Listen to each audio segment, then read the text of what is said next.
ஒரு சிம்பிளான கேள்வி, ஜஸ்ட் ஒரு கேள்வி.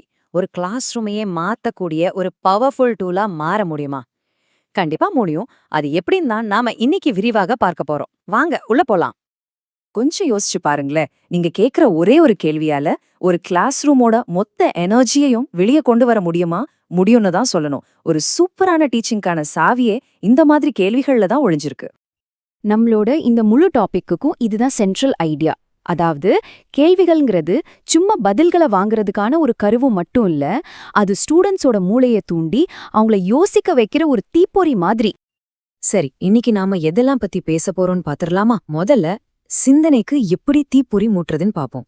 அப்புறம் என்னென்ன மாதிரியான கேள்விகள் இருக்கு, சிந்தனையில என்னென்ன லெவல்ஸ் இருக்கு, கேள்வி கேக்குறது ஒரு ஆர்ட்னு சொல்றாங்களே அது என்ன, கடைசியா இதுல ஒரு டீச்சரோட பங்கு என்னங்கறத பத்தியும் பார்க்கலாம். ஓகே, நம்மளோட முதல் செக்ஷன் சிந்தனையின் தீப்பொறி. ஒரு விஷயம் கத்துக்கிறதுக்கு கேள்விகள் ஏன் அவ்ளோ முக்கியம், ஏன் அதுதான் உயிர் நாடின்னு சொல்றோம்னு இப்ப பார்க்கலாம். சிம்பிளா சொல்லணும்னா, கேள்விகள் தான் ஒரு டீச்சருக்கும் ஸ்டூடெண்ட்டுக்கும் நடுவுல ஒரு பாலம் மாதிரி. இது இருக்கிறதால தான் டீச்சிங்கிறது ஒரு ஒன் வே டிராஃபிக் மாதிரி இல்லாம ஸ்டூடெண்ட்ஸும் ஆக்டிவா இன்வால்வ் ஆகுற ஒரு டூ வே கம்யூனிகேஷனா, ஒரு உயிரோட்டமான உரையாடலா மாறுது.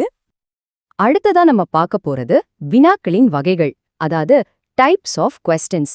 இது எப்படின்னா, ஒவ்வொரு வேலைக்கும் ஒரு சரியான டூல் இருக்கு இல்லையா, அதே மாதிரி ஒவ்வொரு டீச்சிங் சிச்சுவேஷனுக்கும் ஒரு சரியான கேள்வி இருக்கு. இதுல முக்கியமா 3 வகை இருக்கு. ஒன்னு அறிமுக வினாக்கள். இது எதுக்குன்னா ஸ்டூடெண்ட்ஸ்க்கு ஏற்கனவே என்ன தெரியும்னு செக் பண்றதுக்கு. ரெண்டாவது தூண்டல் வினாக்கள். இது பாடத்து மேல ஒரு இன்ட்ரெஸ்ட உண்டாக்க. மூணாவது மதிப்பீட்டு வினாக்கள். பாடம் எவ்வளவு தூரம் புரிஞ்சிருக்குன்னு தெரிஞ்சுக்க. பாத்தீங்களா, ஒவ்வொரு கேள்விக்கும் ஒரு பர்பஸ் இருக்கு. இப்போ நாம ரொம்பவே ஒரு முக்கியமான கட்டத்துக்கு வரோம். அதுதான் சிந்தனையின் இரு நிலைகள். அதாவது ஸ்டூடெண்ட்ஸ வெறும் மனப்பாடம் பண்ற லெவல்ல இருந்து ஒரு விஷயத்த முழுசா புரிஞ்சுக்கிற மாஸ்டரி லெவலுக்கு எப்படி கொண்டு போறது? இங்கிருக்கிற வித்தியாசத்தை நல்லா கவனிங்க. தண்ணியோட கொதிநிலை என்ன? இது ஒரு கீழ்நிலை கேள்வி. இது அவங்களோட மெமரிய மட்டும்தான் டெஸ்ட் பண்ணும். ஆனா காடுகள் அழிஞ்சா என்னென்ன விளைவுகள் ஏற்படும்னு கேக்குறது ஒரு உயர்நிலை கேள்வி. இதுதான் அவங்கள அனலைஸ் பண்ண வைக்கும், கிரிட்டிக்கலா திங்க் பண்ண வைக்கும். இதுதான் உண்மையான லேர்னிங்கை அன்லாக் பண்ற சாவி. சரி, கேள்விகளை பத்தி பார்த்தாச்சு. இப்ப கேள்வி கேக்குறதுங்கிற அந்த கலைக்குள்ள போலாம். என்ன கேக்குறோங்கிறது எவ்வளவு முக்கியமோ அதே அளவுக்கு அதை எப்படி கேக்குறோங்கிறதும் ரொம்ப ரொம்ப முக்கியம். இது பார்க்க ரொம்ப சிம்பிளா தெரியும், ஆனா ரொம்ப பவர்ஃபுல்லான ஒரு டெக்னிக். அதுதான் வெயிட் டைம். அதாவது ஒரு கேள்வி கேட்டதுக்கு அப்புறம் ஒரு 3-5 செகண்ட் அமைதியா இருக்கிறது. அந்த சின்ன கேப் தான் ஸ்டூடெண்ட்ஸ் யோசிக்கிறதுக்கு நாம கொடுக்கிற ஒரு பெரிய கிஃப்ட். இது கூடவே இன்னும் சில விஷயங்களையும் நாம ஃபாலோ பண்ணலாம். எப்பவும் கை தூக்குற ஸ்டூடெண்ட்ஸை மட்டுமே கூப்பிடாம எல்லாருக்கும் சான்ஸ் கொடுக்கணும். ஒருவேளை அவங்க தப்பா பதில் சொன்னா கூட திட்டாம அவங்கள என்கரேஜ் பண்ணணும். நேரடியா இது தப்புன்னு சொல்லாம சரியான பதிலுக்கு ஒரு க்ளூ கொடுத்து வழிகாட்டணும். இதெல்லாம் பண்ணும்போது கிளாஸ் ரூம்ல ஒரு பாசிட்டிவான சேஃபான சூழல் உருவாகும். இப்போ ப்ரோபிங், அதாவது வினாச்சங்கலின்னு சொல்லப்படுற ஒரு பவர்ஃபுல் டெக்னிக்க பத்தி தெரிஞ்சுக்கலாம். இது ஒன்னும் இல்ல, ஒரு ஸ்டூடெண்ட் ஒரு பதில் சொன்னதுக்கு அப்புறம் அதையே வச்சு அடுத்தடுத்து கேள்விகள் கேட்டு அவங்க கிட்ட இருந்து இன்னும் ஆழமான விளக்கத்தை வாங்குறதுதான். ஒரு உதாரணத்துக்கு, ஒரு ஸ்டூடெண்ட் ஒரு பதில் சொல்றதா வச்சுக்கலாம்.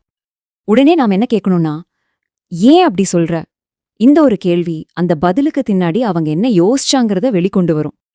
அடுத்ததா இதை இன்னும் கொஞ்சம் விளக்க முடியுமான்னு கேட்கலாம். பாருங்க, இப்போ அவங்க இன்னும் ஆழமா யோசிக்க ஆரம்பிப்பாங்க. அவங்களோட ஐடியாவை இன்னும் விரிவா சொல்ல முயற்சி பண்ணுவாங்க. இதுதான் அவங்களுக்குள்ள ஒரு உண்மையான புரிதலை உருவாக்கும். சரி, நாம இப்போ கடைசி பகுதிக்கு வந்துட்டோம். அதுதான் ஆசிரியரே வழிகாட்டி. இந்த மாதிரி கேள்வி கேட்கிற டெக்னிக்ஸ்ல நாம மாஸ்டர் ஆகும்போது ஒரு டீச்சரா நம்மளோட ரோல் எப்படி மாறுதுன்னு பார்க்கலாம்.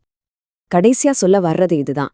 நீங்க ஒரு எஃபெக்டிவான கேள்வியை கேட்கும்போது உங்க ரோலே மாறிடுது. நீங்க வெறும் பாடம் நடத்துற ஒரு இன்ஸ்ட்ரக்டரா இல்லாம ஸ்டூடெண்ட்ஸோட அறிவு பசியை தூண்டுகிற ஒரு கைடா மாறுறீங்க. நீங்க பதில்களை கொடுக்கல, ஆனா அவங்களா பதில்களை கண்டுபிடிக்கிற ஒரு பயணத்தை நீங்க தொடங்கி வைக்கிறீங்க. அப்போ இந்த செஷனோட இறுதியில உங்களுக்கான ஒரு கேள்வி. நாளைக்கு உங்க கிளாஸ் ரூம்ல ஒரு பெரிய மாற்றத்தை உண்டாக்க போற அந்த ஒரு சூப்பரான கேள்வி என்னவா இருக்கும்?